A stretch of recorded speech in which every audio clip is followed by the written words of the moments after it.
കായംകുളം തീർത്ഥം പൊഴിച്ചാലുമൂട് അമ്മൻ കോവിലിൽ നിന്നും കാൽനടയായി പോയി ശബരിമല ദർശനം നടത്തുന്ന സംഘത്തിന്റെ തീർത്ഥാടനം തുടങ്ങി. പദയാത്രയുടെ 35ാമത് വാർഷികമാണിത്. ഇത്തവണ 150-ൽ പരം സ്വാമിമാർ പദയാത്രയിലുണ്ട്. കെട്ടുമുറുക്കൽ ഉൾപ്പെടെ വിവിധ ചടങ്ങുകൾ നടത്തിയാണ് സംഘം പുറപ്പെട്ടത്. കായംകുളം ശ്രീ തീർത്ഥം പൊഴിച്ചാലുമൂട് അമ്മൻ കോവിലിൽ നിന്നും കഴിഞ്ഞ 3.5 പതിറ്റാണ്ടായി കാൽനടയായി അയ്യപ്പ ദർശനം നടത്തുന്ന സംഘത്തിന്റെ പദയാത്രയ്ക്ക് തുടക്കമായി. പദയാത്രയുടെ 35ാമത് വർഷമാണ് ഇത്. ഇത്തവണ 150-ൽ പരം സ്വാമിമാർ പദയാത്രയിൽ പങ്കാളികളാകുന്നുണ്ട്. കെട്ടുമുറുക്ക് ഉൾപ്പെടെ വിവിധ ചടങ്ങുകൾ നടത്തിയാണ് സംഘം യാത്ര തിരിച്ചത്. ആദ്യ ദിവസം മാവേലിക്കരയിൽ വിരിവെച്ചു. 2ാം ദിവസം മാവേലിക്കര, വഴിവാടി, പുലിയൂർ എന്നിവിടങ്ങൾ പിന്നിട്ട് രാത്രി ചെങ്ങന്നൂർ മഹാദേവ ക്ഷേത്രത്തിൽ സംഘം വിരിവെച്ചു.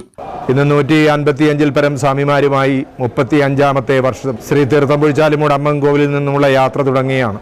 ഇന്ന് മാവേലിക്കരയിൽ വിശ്രമിച്ച ശേഷം നാളെ ചെങ്ങന്നൂരേക്കുള്ള യാത്ര തുടരും. പുലിയൂർ അമ്പലത്തിലും ചെങ്ങന്നൂരും ആറന്മുളയിലുമൊക്കെ തീർത്ഥാടന പദയാത്രയിൽ ആയിരക്കണക്കിന് ഭഗവാന്റെ പുസ്തകങ്ങൾ ഇങ്ങനെ വിതരണം ചെയ്തും അർച്ചന നടത്തിയും നൂറുകണക്കിന് ഭക്തജനങ്ങൾക്ക് സഹായം നൽകിയും ഈശ്വരന്റെ നാമത്തിൽ എല്ലാ പൂജകളും എല്ലാ വഴിപാടുകളും ഈശ്വരൻ ഹൃദയത്തിലിരിക്കുന്ന സാധാരണക്കാരായ ഭക്തന്മാർക്ക് വേണ്ടിയാണ് ചെയ്യേണ്ടതെന്ന് സന്ദേശം കൊടുക്കുന്ന ഒരു യജ്ഞം കൂടിയാണ്, ഒരു തീർത്ഥാടനം കൂടിയാണ് ഇത്.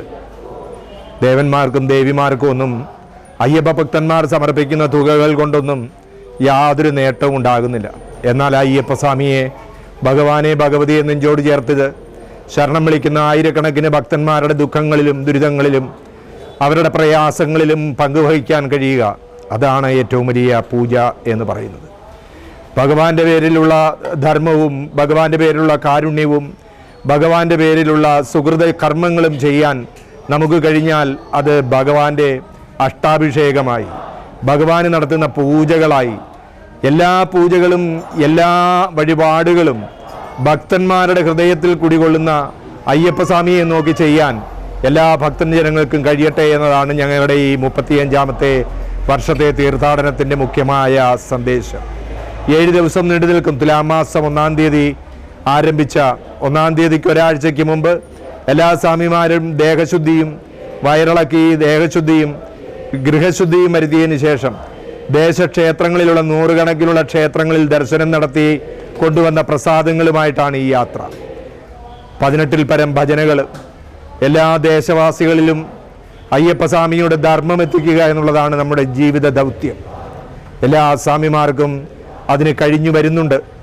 അതാണ് നമ്മുടെ പ്രതീക്ഷയും.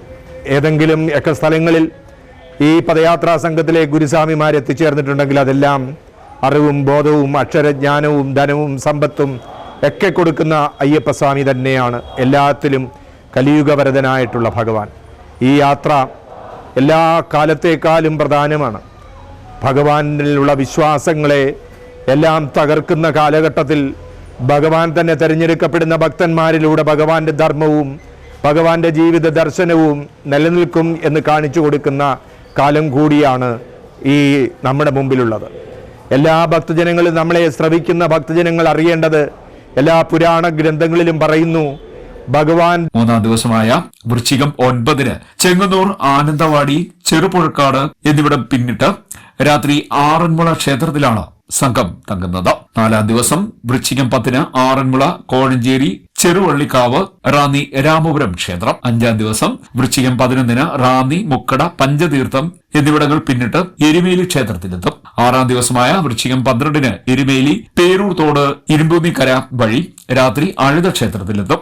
7-ാം ദിവസമായ വൃശ്ചികം 13-ന് അഴുത, മുക്കുഴി, കരിയിലാം തോട്, കരിമല, വലിയാനവട്ടം, ചെറിയാനവട്ടം എന്നിവിടങ്ങൾ പിന്നിട്ട് രാത്രിയിൽ പമ്പയിലെത്തും. 8-ാം ദിവസമായ വൃശ്ചികം 14-ന് പമ്പ ഭജന, പമ്പ സദ്യ എന്നിവ നടത്തും. 3 മണിക്ക് അയ്യപ്പ ദർശനത്തിനായി സംഘം സന്നിധാനത്തേക്ക് തിരിക്കും. രാത്രിയിൽ അയ്യപ്പ സന്നിധിയിലെത്തും. 9-ാം ദിവസമായ വൃശ്ചികം 15-ന് രാവിലെ മുതൽ ദർശനം, പൂജകൾ, നെയ്യഭിഷേകം എന്നിവ നടത്തും. ഉച്ചപൂജ കഴിഞ്ഞ് 12:30-ന് മടക്കയാത്ര. യാത്രാപഥങ്ങളിൽ അന്നദാനം, വസ്ത്രദാനം, ധനദാനം, ജ്ഞാനദാനം എന്നിവ നടക്കുന്നുണ്ട്. ക്ഷേത്രങ്ങളിൽ വിശേഷാൽ പൂജകളും അക്ഷര പുഷ്പാഞ്ജലിയും നടത്തും. ഗുരുസ്വാമിമാരായ ബാബു കോയിപ്പുറത്ത്, രമേശ് ബാബു, സത്യ സിനോജ് എന്നിവരാണ് സംഘത്തിന് നേതൃത്വം നൽകുന്നത്. CDNet news, Kayamkulam.